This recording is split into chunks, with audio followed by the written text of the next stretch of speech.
ډېرو ملګرو راته د یو ملا صاحب ویډیو رالیږلې ده، په کومه ویډیو کې چې هغه د غني خان یو نظم هغه په داسې انداز کې ویلی دی چې لاس وختونه مات کړي دي، او بیا دغه ملا صاحب د دغه نظم په تناظر کې د غني خان په شاعرۍ باندې د کفر فتوا صادره کړې ده. نو اول خو دغه ملا صاحب دغه ارشادات اورو چې د غني بابا نظم څنګه ویلی، بیا پرې وروسته لږې خبرې کوو. د غني خان یو شاعري ده، تاسو اورېدلې ده؟ یو شاعري ده، نظم ورته نه وایي. د غني خان یو شاعري ده، وایي درې درې ملا درې ګډې وړې ستا خبرې غټه پکه دې شخاورې عجیبه ته ځناورې نه د مینې څه خبرې نشي د عشق څه خبرې ستا په غېږ کې ناستې نه دي د کالو ډکې کومترې مولا ښکلي دي لاندې دي نرۍ خرې شونډې شکرې لیونې باګل نیم چې جنت پرېږدم ستا د سردو دښته یاري جانانه مې خانه تر کړم واخلم ستا کندې کبرې درې درې مولا درې ګډې وړې ستا خبرې دا کفر دی دا څه شی دی دلتا چې وارسېد د کار شي سړی لکه صدام غوندې په دار شي سړی لکه صدام غوندې په دار شي سړی. عزتمندو، ما دا د مفتي ګوهر علي شاه صاحب د 400 یو ویډیو ولیده چې د غني خان بابا په اشعارو باندې یو تنقید کړی دی او دا اشعار کفري الفاظ ګڼلي او بللي دي. نو یو بل د ملا په شکل باندې چې شکل د ملا جوړ کړی خویه خولۍ د ورخاړي کاسې غوندې برېتې پاکې وهلي د خنسا مشکل غوندې شکل یې دی چې هېڅ علمي سړی نه دی. هغه ویلي مفتي ګوهر علي شاه چې تا سره خو د 1 کروڑ روپو کتابونه هم دي، خو تا د غني خان دا شعرونه صحیح نه دي ویلي، سره خپې دې وله مات کړي صحیح درته صحیح وویمه. نو مفتي ګوهر علي شاه صاحب چې د غني خان کوم شعرونه ویلي هغې خو یې لا پوره کفر نه و راښکاره کړی، دې خنسا مشکل چې کوم ویل دې پوره کفر راښکاره کړو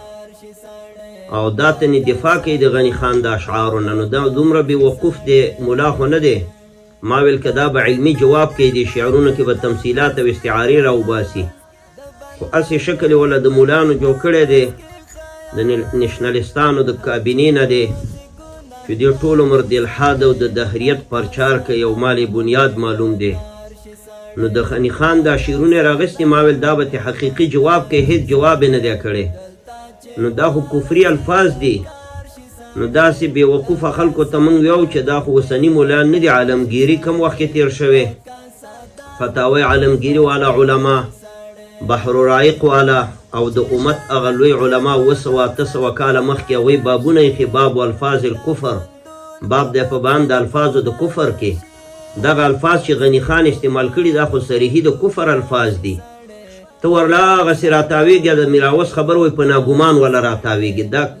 دا څنګه کیدی شي چې مولا ستا ته واړه جنت او زما د رانډې او زما د مستې جینۍ د خولې خندا او ته وایې دا اسلام دی، دا کوم استعاره ده، دا کوم تمثیل دی، ته واړه جنته چې ته په یو شرابي ښځه باندې قربانۍ، دا خو کفر دی. که ته دومره لرې راتاویږي دا خو به یو سړی که تا له دغې کس ته ویم دا خنسا غوندې چې دی ملا دی که تیشی دی دا خویه خولۍ چې د دله ویم، که یو سړی تاله ووایي چې ستا مور یا ستا ښځه داسې داسې کم،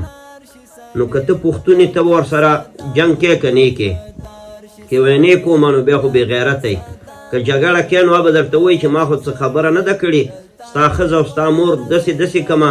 او سپک الفاظ ووایي، نو وبه وایي چې دا خو ما مطلب باندې ته پوه نه شوې که نه، زه خو د غني خان بابا په مذهب یم، یعنې ستا په ژوند باندې نه چې ته یو واره ښځه طلاقه کې په شرعي طلاق یا مړ شي او عدت تیر کې به زه داسې داسې کم، نو دا در سره څوک مني؟ دا پښتنو له چې خلک ښځه او مور او خور یاده کړي او د مخې په دا سر وهي یې ولي بیا ولي، خو بیا د غني خان بابا غوندې دې لرې راتاویږي که نه. دا تاویلات په هیڅ طریقه باندې په شریعت کې برابر نه دي. علماو بابونه یې خباب دی په بیان د الفاظو د کفر کې، که چا داسې لفظ ویل کافر کېږي، که چا داسې لفظ ویل کافر کېږي. دا علماو ابواب چې ایښي د قرآن او سنت نه یې راغستي، دا دین د الله او د رسول دی.